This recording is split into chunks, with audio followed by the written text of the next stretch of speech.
শ্যাম কানু দূৰ না যাবা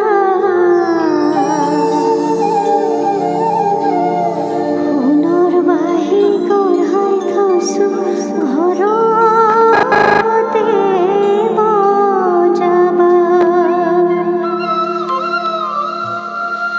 লোকৰ বাচাই ডাঙৰ দীঘল মোৰে বাচা সৰু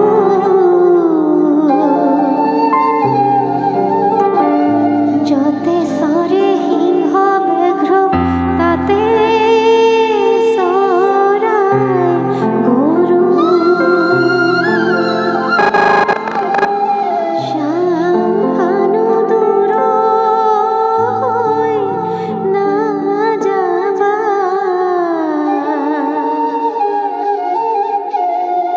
সোণৰ বাহি গঢ়াই থৈছো ঘৰতে বজাবা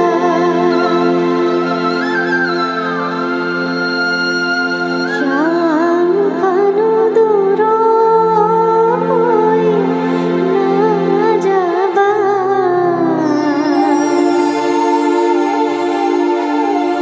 সোণৰ বাহি গঢ়াই থৈছো ঘৰতে বজাবা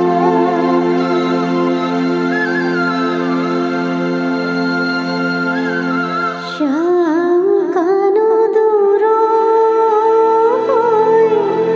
না যাবা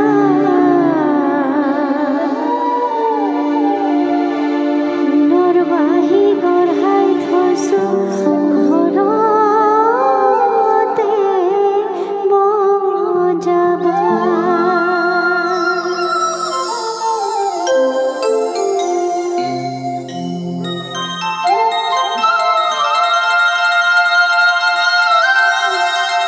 পিতা পিতা পিতা ৰামকৃষ্ণ পিতা ৰামকৃষ্ণ পিতা অতপৰে আসিলা ক'ত আকলো মাতৃ হিয়া তোমালোকৰ বাবে কেনি যোৱা তোমালোক গৃহ ত্যাগ কৰি থাকিবা তোমালোক গৃহৰ ভিতৰে থাকিবা তোমালোক সৰ্বক্ষণে জননী থাকে পিতা কৃষ্ণ প্ৰাণধন কৃষ্ণ আই গৃহৰ এৰি তই কিয় যাৱ আঁতৰি নেদেখিলে সততেতো হৃদয় মোৰ ভাগি ছিগি যায় আহ বাছা মোৰ কাষলৈ আহ কৃষ্ণ কিয় দেখো তোৰ আজি মলিন বদন হৈছে নেকি কিবা অঘটন অঘটন বাছা অঘটন অতিকে মহান জননী জগতৰ বাবে হাঁহি হাঁহি পাৰিবানে দিব তুমি নিজ পুত্ৰক দান আদৰ্শৰ চানেকি মাতৃ ধৰিবানে দাঙি ত্যাগী আৰু আদৰ্শৰ হবানে মাতৃ মহান কোৱা মাতৃ খেদ নাৰাখি বুজা নাই কৃষ্ণটোৰ জটিল বচন পিতা কিয় দেখো অকস্মাতে মলিন বদন কিবা আক্ষেপ আছে পিতা আক্ষেপৰ কথা নোকোৱা দুনাই কি কাৰণে থাকিব পাৰে আক্ষেপ তোমালোকৰ প্ৰতি কৃষ্ণ কিন্তু কিন্তু কিন্তু কি কৃষ্ণ ৰক্ষা দায়িত্ব তব পুত্ৰ কৃষ্ণৰ হাতত কৃষ্ণ হাতত তোৰ হাতত পৃথিৱীৰ গুৰুভাৰ কাণ পাতি লৈ নীৰৱে থাকিলে পিতৃ নচলিব জগতৰ নিয়ম কৃষ্ণ বুজা নাই কোনো কথাটোৰ কৃষ্ণ আই কিয় শুনো তোৰ মুখত আজি এনে অবুজ বচন প্ৰাণধন আহ মোৰ কাষলৈ আহ আই নালাগে নিব মোক মোৰ ভাৰৰ জ্ঞান কেৱল বিচাৰো তই মোৰ কাষতে থাক মাতৃ এতিয়াতো তোমাৰ কৃষ্ণ নহয় বালক কিয় কৰা চিন্তা কাৰণে কৰ্তব্য তাৰণাতে এৰিব লাগিব মই গকুলপুৰী এৰিব লাগিব মই প্ৰাণপ্ৰিয় সখীগণক হাই হাই কৃষ্ণ কিয় আমাৰ অবাধ্য আই এৰি যাবি বকুল এৰি চকুদাৰ বুকু সুদা কৰি দুখ নকৰা মাতৃ মোৰ ই মাত্ৰ কৰ্তব্যৰ তাৰণা। তথাপিও বাচা আই তোৰ অবিহনে শূন্য হ'ব পিতা পিতৃৰ মাতৃ হিয়া কৃষ্ণ গকুলপুৰী সকলো জয় পৰি যাব থিতাতে। এয়া এয়া জানো সম্ভৱ বাচা? সম্ভৱ সম্ভৱ হ'বই লাগিব মাতৃ। তোমাৰ বুকুৰ সুধা হ'লে যদি পৃথিৱীত হাজাৰ হাজাৰ মাতৃয়ে মুক্তি পায়, এয়া জানো তোমাৰ বাবে নহয় গৌৰৱ? বীৰ পুত্ৰ জননী তুমি হাঁহি হাঁহি বিদায় দিবা। কিন্তু কৃষ্ণ কোনো কিন্তু নাই পিতৃদেৱ। কৃষ্ণ এৰিব লাগিব মই গকুলপুৰী, যাবই লাগিব মই মথুৰা নগৰীলৈ। সত্য য'ত বন্দী, মহীয়সী নাৰীয়ে য'ত পুত্ৰৰ বাবে কৰে হাহাকাৰ, তালৈ মই যাবই লাগিব পিতৃদেৱ। কৃষ্ণ হাঁহি মুখে আমাক বিদায় দিয়া পিতা। বাচা মায়া মোহ ত্যাগ কৰি আমাক গকুল এৰিবলৈ অনুমতি দিয়া। কিন্তু পুত্ৰ কোনো কিন্তু নাই পিতা আৰু মাতা। শুনা দুইজন, জীৱন দৰ্শন আমি কৰোঁ কীৰ্তন, নানিবা বিষাদ ভাৱ শুনি মোৰ।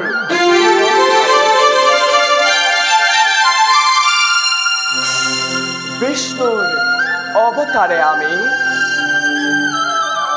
ধৰাৰ ধামত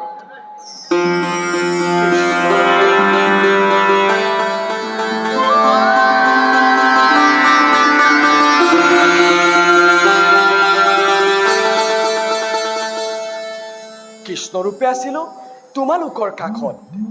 জন্ম মোৰ মথুৰা নগৰে, মোৰ বসুদেৱ, মাতৃ দৈৱকী, মামা মোৰ কংস হ'ল চিৰ প্ৰতিদ্বন্দ্বী। নাপাব মুক্তি মোৰ পিতৃ মাতৃয়ে, অচিৰেই কংসক নিধন নকৰিলে।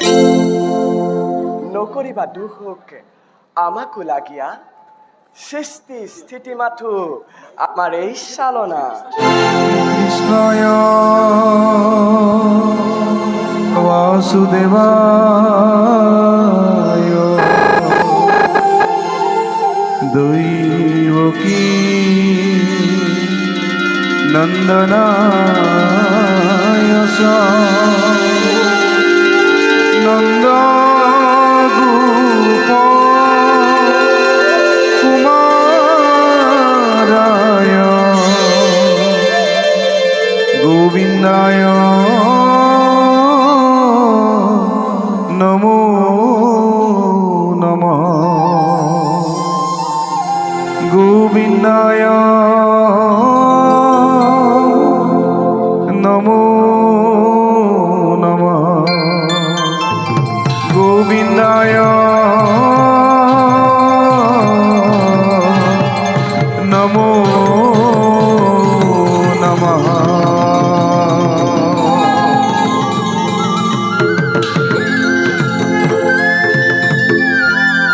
গোপরাজ গোপরাজ গোপরাজ অকুৰ প্ৰণাম গ্ৰহণ কৰিব গোপৰাজ।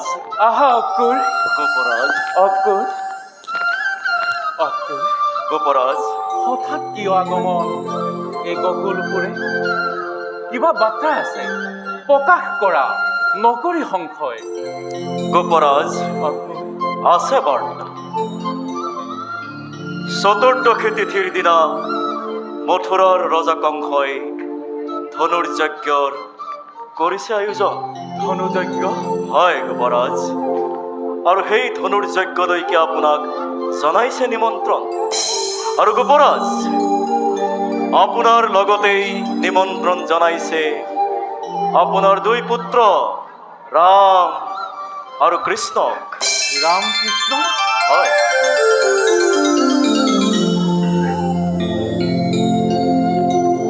অকুৰ মহাৰাজ। মহাৰাজ কংসৰী নিমন্ত্ৰণত মোৰ মন অতিকৈ আনন্দিত। তোমাৰ কি মতে ৰাণী? আনন্দিত মোৰো মন নিমন্ত্ৰণ পায়। ৰামকৃষ্ণৰ বাবেহে চিন্তিত মন। নকৰা চিন্তা মাতৃৰ কাৰণে। খুৰা বাচা অকাতৰে কৰিছো গ্ৰহণ আপোনাৰ সাদৰ নিমন্ত্ৰণ। ভাই কৃষ্ণ দাদা পলমৰ নেদেখো কাৰণ খুৰা বাছা যাম আমি তোমাৰ সহিতে মথুৰা নগৰীলৈ খন্তেক অপেক্ষা কৰা বিদায় লৈ আহো মোৰ প্ৰাণপ্ৰিয় সখীগণৰ পৰা।